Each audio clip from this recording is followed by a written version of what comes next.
one of the spectators that night is another fighter who was not signed by UFC. He's a popular fighter, and he has done a lot of,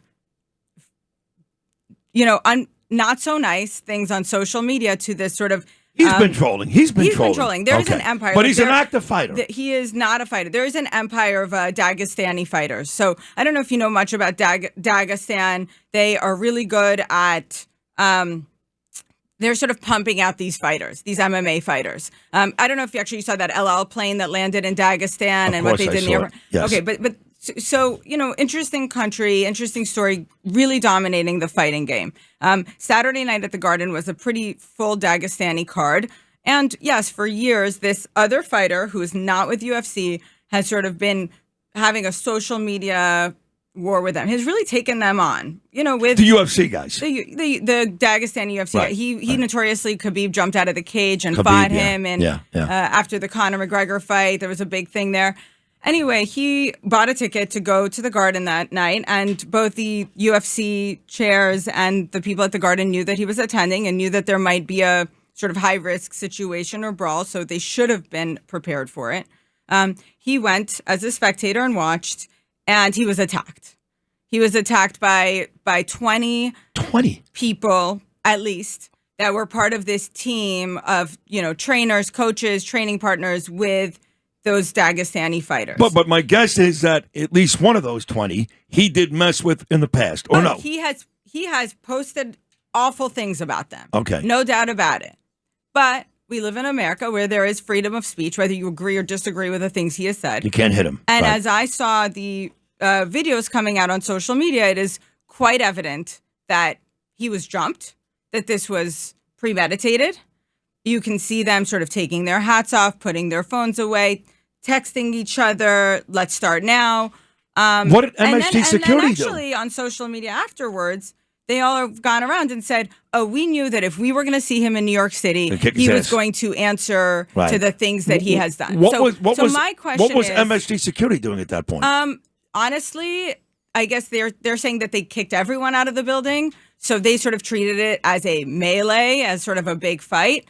But that's not what this was. Wow. One person had his face stomped on. Wow. And, his friend, who's just a fan, an innocent person, was smacked around and smacked in the head. And that's just an innocent, sort of nice, sweet kid, like not a fighter at all. Someone who's never I don't even think has ever played sports, sweet, innocent kid beaten up at the Garden and escorted out. Now, I understand that melees and brawls and fights happen, and especially when they're provoked. But I want to understand how we are now living in a city where 20 foreign nationals come to New York, beat someone up on television at the Garden, and,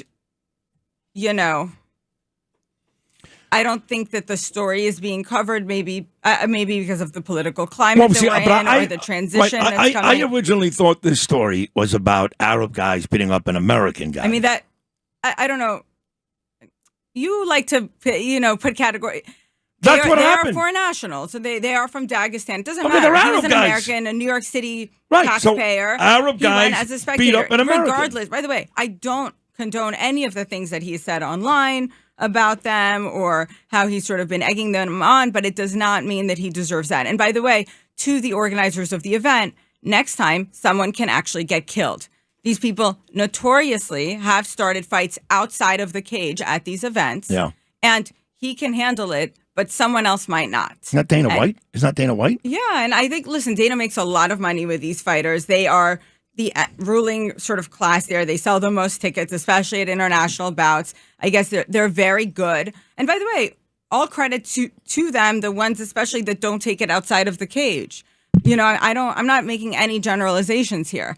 But specifically in this instant, they are then walking around New York saying, we did this and we're sort of free to go in New York. This is our city now. We took over. Yeah, because Mamdani won. Because Mamdani won. Are they not piggybacking on Mamdani's success? I know you don't want to say it, but yes or no. Maybe the world is. Look, I don't know. I'm actually, by the way, I'm going to say one good thing maybe ever in my life. Mamdani has doubled down on not tolerating anti-Semitism this week. This week. This Until week. yesterday. While Yesterday he said he Eric wants to was put in BB back in Israel. prison. Yesterday. I mean, it's yesterday. ridiculous. Every day he says something. Every day. It is going to be an interesting 4 years. I think there is a reckoning for the Jewish community in New York. I think that in general, there is a bridge to understand how to fill between educating. There's too much history to possibly educate people on. You cannot define anti-Semitism if you don't know Jewish history. True. And how do you teach the masses something that is so dense and complicated about such a tiny minority? Yeah. But we need to come together and figure that out. I think Yeah. everything else will survive the next 4 years. There are checks and balances in place, I think, between the state, federal government. I think Mamdani will actually come around on some things. He'll have constituents to answer to, unions. There are boards that will sort of hold him accountable. I think we'll be okay. In fact, I think we'll feel some of the benefits of the Adams administration in the first few years. Sid. Yeah, I think so too.